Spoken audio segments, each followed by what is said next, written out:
And now for a review of what's making the headlines in the papers this morning, let's bring in a RISE analyst, Dr. Constance Ikoku.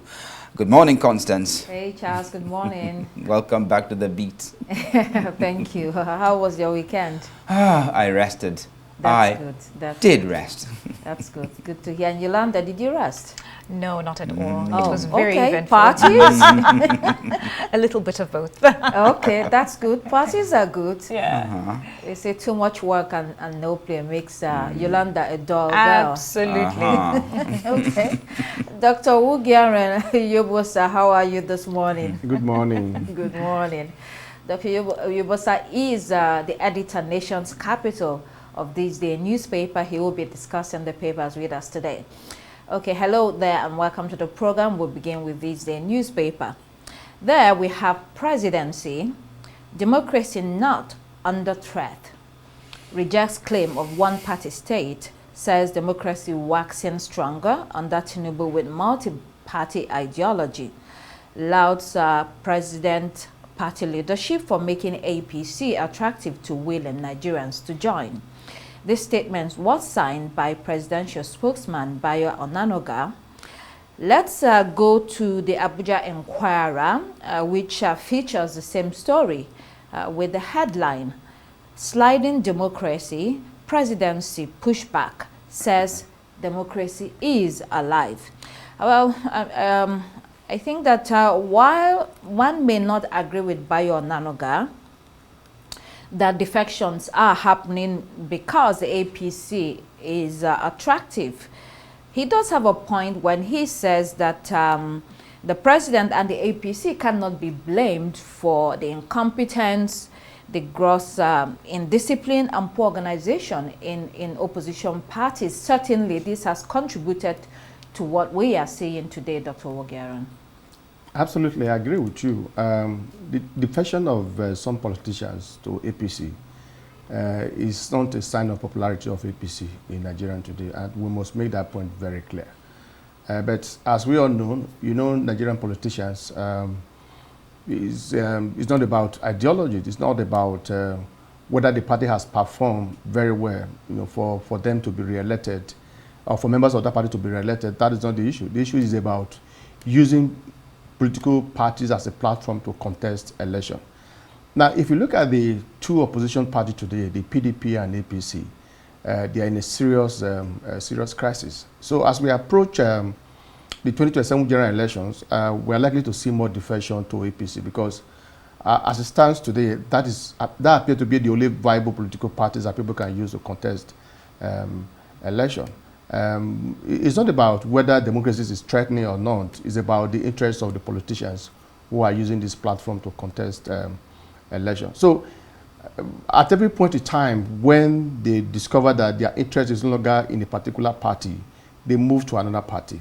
So the fact that one governor or some state structure of the PDP is defending to APC is not a sign that democracy is being threatened. We witnessed that in several years back when Jonathan, in 2015, when opposition moved from PDP to other parts to form a coalition and eventually defeated President Goodluck Jonathan in that election. So as we approach 2027, we're going to see more defection from members of the House of Rep, from Senate, from State House of Assembly. Like I said, it's not about the popularity of the APC. It's not about whether the President Bola Ahmed Tinubu has done well in the last 2 years or so, but it's about looking for a political platform to contest elections in 2027. And in this environment, Bayo Onanoga is saying that democracy is waxing strong. That's a bit of a stretch.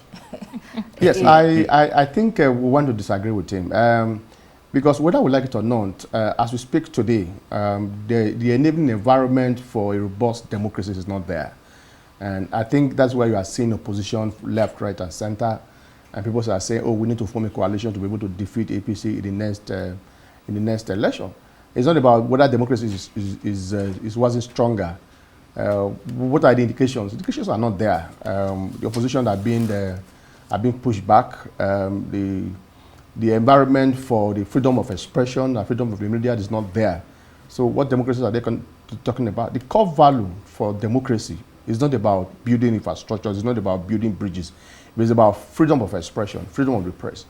And once you don't have that, then we'll begin to question whether democracy is actually was stronger in Nigeria or not.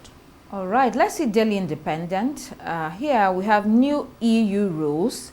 Nigeria may lose $20 billion cocoa revenue in 3 years. This will happen if the government fails to meet new European sustainability and traceability standards, says this article. Analysts say the cocoa sector is seen as having the potential to drive the proposed 1 trillion naira economy, or the proposed one. And the government needs to re-energize the industry. Again, Dr. Owogaren, there are pros and cons here. Yes, there could be loss of revenue if the government does not meet the EU conditions. At the same time, this provides an opening to rethink the raw material export in favor of an industry with more added value. This has always been viewed as the Achilles heel of developing countries. So if we are talking about diversifying our economy, moving from the oil sector to agri and other sectors that will boost our economy, I think cocoa is also one of the sectors that we also need to look at. Because over the year, if you remember, during the Second Republic, cocoa was one of the most lucrative sectors that then Chief Obafemi Awolowo, the Premier of the Western region, capitalized on to build so many infrastructures in the Western region. I think we still have the capacity to develop that sectors, and I'm sure if we do that, our society, Nigeria, will be better for it. But we're still talking about raw materials export, and people are talking. It has to be beyond that these days. Yes, more than 60 years. Yes, we are still just shipping. Yes, I agree with you. Yeah. So that's the bigger point that people are trying to raise here. A new Telegraph, LCCI, that's Lagos Chamber of Commerce and Industry, revenue targets imposed on FG's agencies strangulating investments. The government's overly aggressive revenue position is detrimental to the operation and survival of many businesses, especially small and medium-term enterprises, says LCC. In its quarterly review, this review has advised a shift from a revenue-driven approach to encouraging facilitation and sustainable economic development, especially in the light of systematic challenges such as unreliable power, insecurity, and high production costs that are suffocating businesses in Nigeria. Charles, we've talked about this so many times. The LCC says, it's difficult to argue with what they are saying here. Absolutely. I mean, the way and manner in which we go about collecting revenue in the name of taxation, I think we've come to a point where it has to be streamlined. Not even looking at it from the corporate level, but even, when you travel along some of these routes across the country, there are informal revenue collectors, and sometimes most of what they collect is not even remitted to the government per se.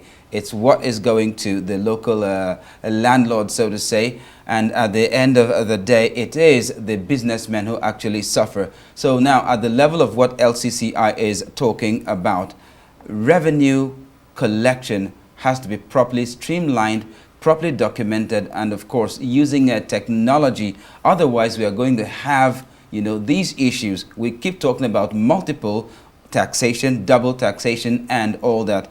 All these add up to the factors that actually make businesses come under unnecessary pressure.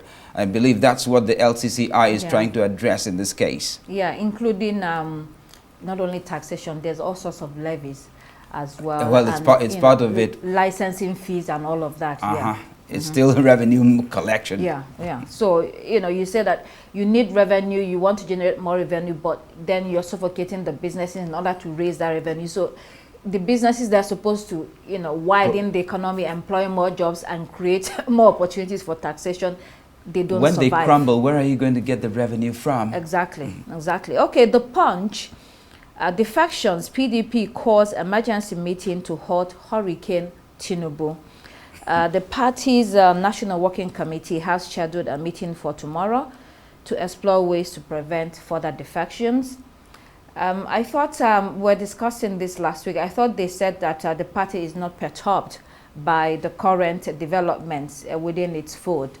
But clearly it looks like, you know, the house is on fire, and then they have to move now. Anyone can comment here. It's indeed very obvious that not just the People's Democratic Party, but other countries in other parties in the country will definitely be on the back foot and will be feeling concerned about what is happening in the political sector, so to say.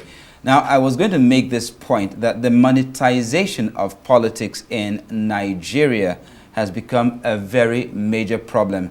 So many of these politicians who seek elective positions would always migrate to where, you know, they would find the necessary funding as well as executive support to actualize their ambitions. The People's Democratic Party has lost out in the power game for a very long time now. Their funders and strongest supporters have also either officially or unofficially gone the way of the All Progressives Congress, and it's a wind that's blowing in that direction. So the elements remaining in the party, do they actually have the financial clout to hold the party together?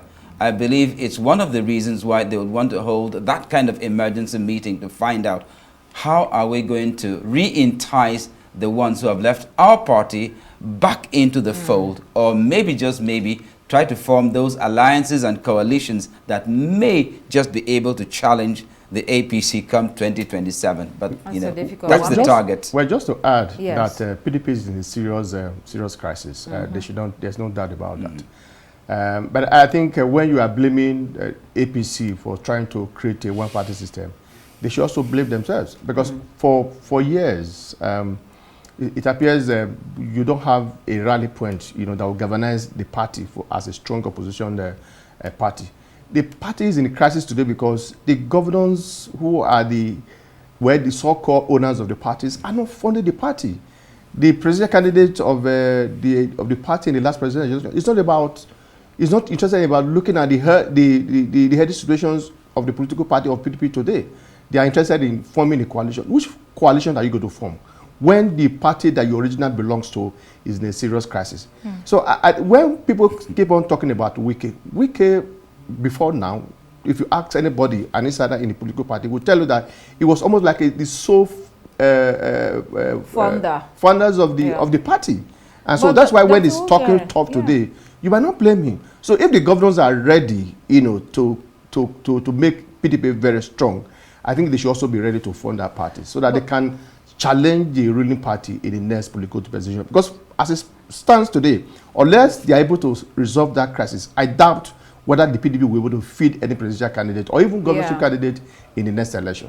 But let's even leave aside the funding of the party.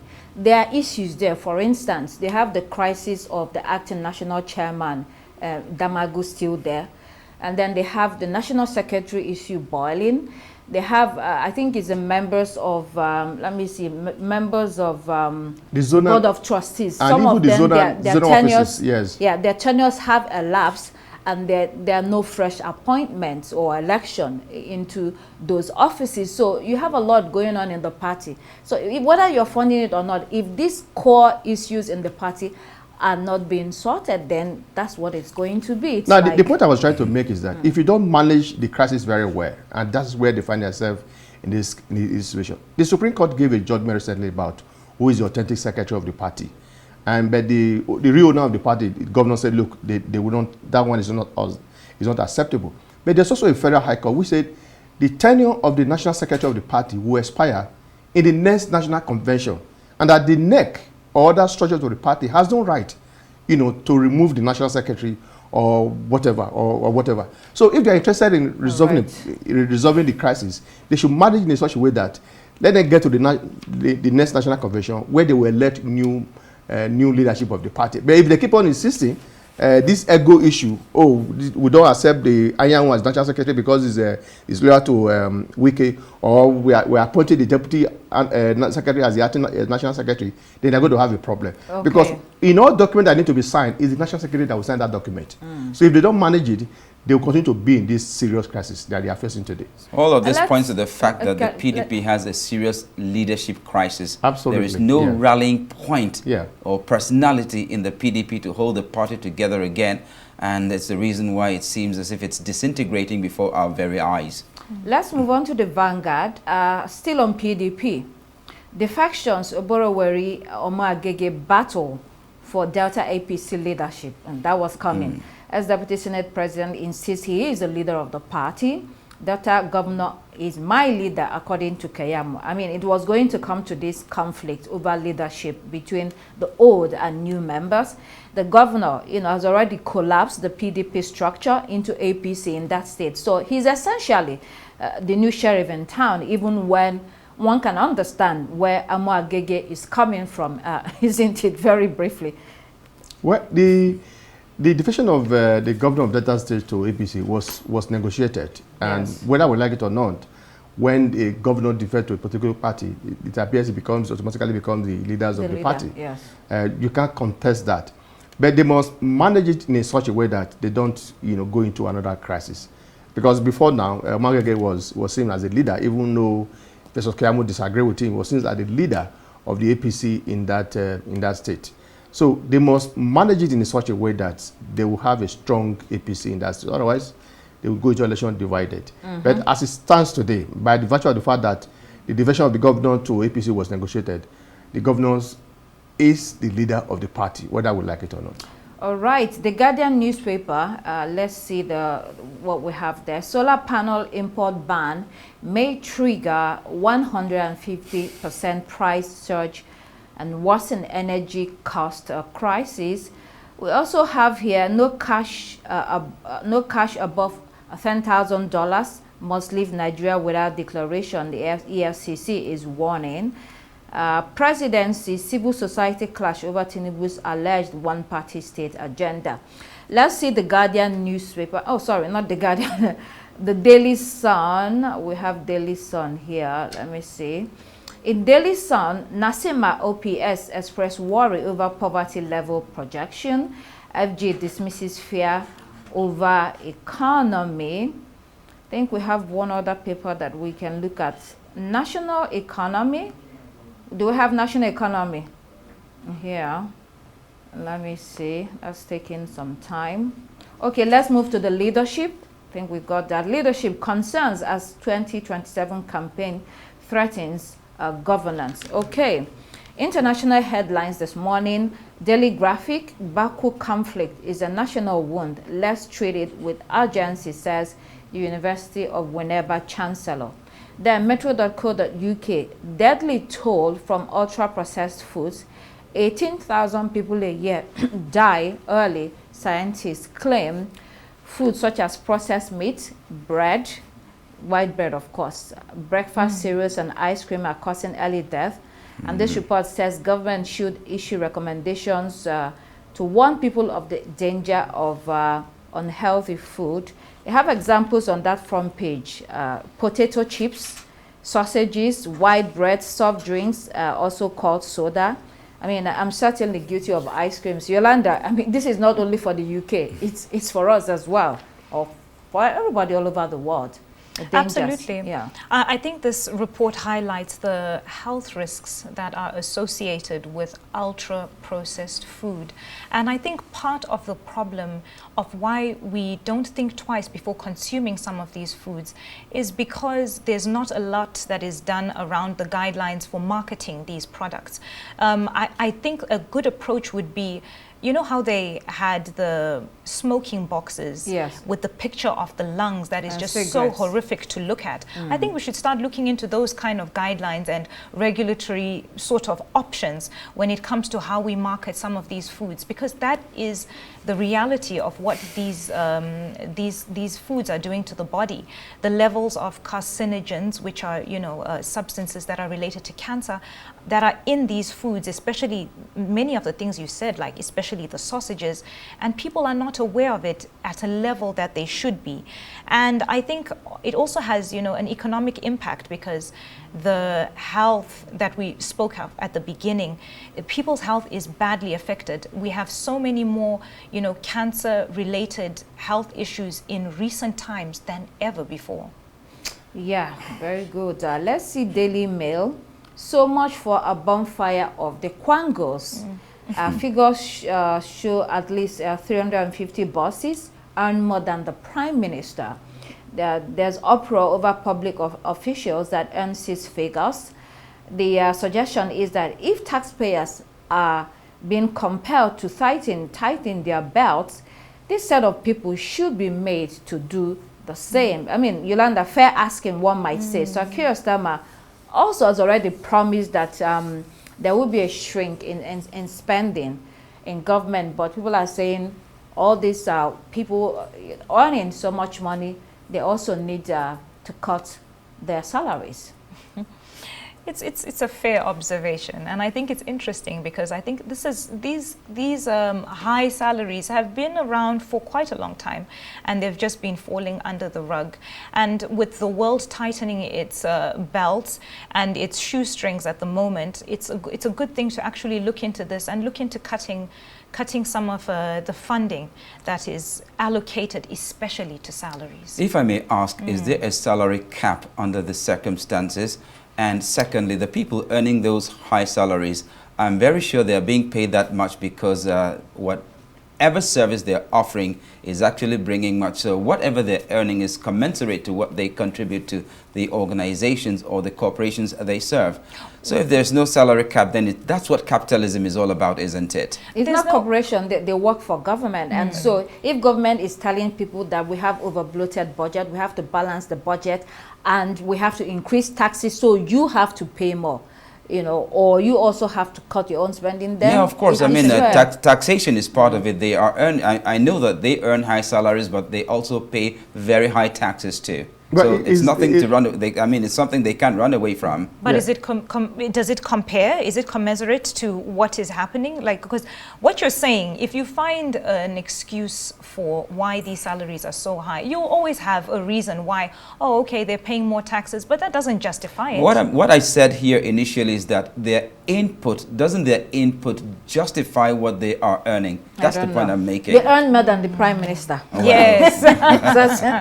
Okay. Enough said. Yes. Dr. Ibos, I wanted to say something. Yeah, I just wanted to also link it to Nigerian situation where you have politicians who are earning so much allowances, so many things attached to their office. And once there's economic crisis, they are asking the poor, you know, to tighten their belts and being able to also respond to the crisis. But meanwhile, at the end of the day, they don't cut their own. So I think there's a unfair deal between the rich and the poor. I agree with you that those who are earning salary is personal. I'm sure. I'm saying that those who are earning salary might be justified.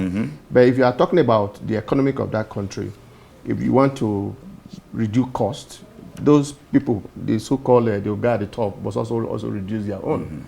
Otherwise, in Nigeria, I don't think that the politicians earn so much. I think that's the issue. I think the issue comes with people pilfering public funds. That's where the crisis is, because you know most times when you're working outside of government, you even earn more than when you begin to work with government. Have you forgotten the controversies surrounding the allowances and emoluments of members of the National Assembly?